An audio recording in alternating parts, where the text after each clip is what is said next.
Naming a Nurse of the Year is sort of like giving out a prize for most wonderful human being. I mean, each of you in this room is the Nurse of the Year to somebody.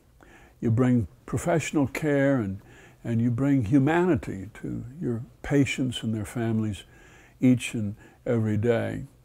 Sick people, as you may know, are not necessarily so attractive. They're not always so much fun to be with. They're not jokey. Their hair isn't that nice. They don't dress that well, and they often complain, which is a drag.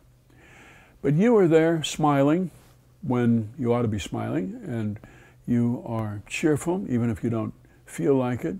And to your patients, this makes you a heroic being, a sort of deity in scrubs.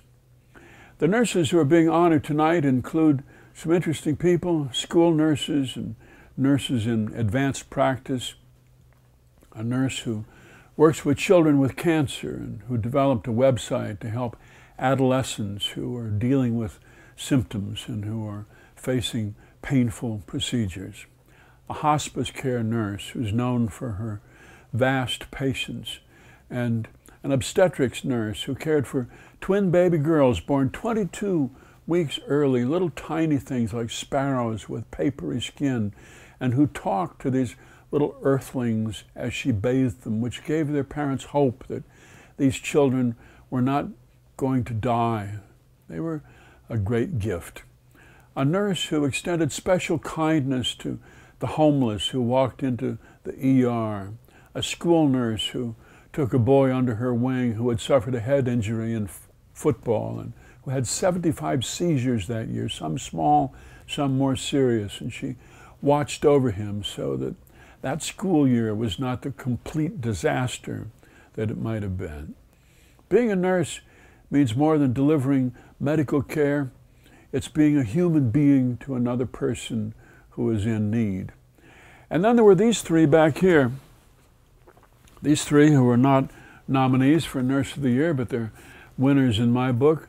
They are Aaron and Cliff, who worked in the ICU and heart surgery at St. Mary's Hospital in Rochester. And they were my nurses when I came out of an operation to repair a mitral valve. My doctor, Michael Orsolak, was a good man, but he was gone when his work was done. I met him years later. He's a fly fisherman, fine surgeon, motorcycle rider.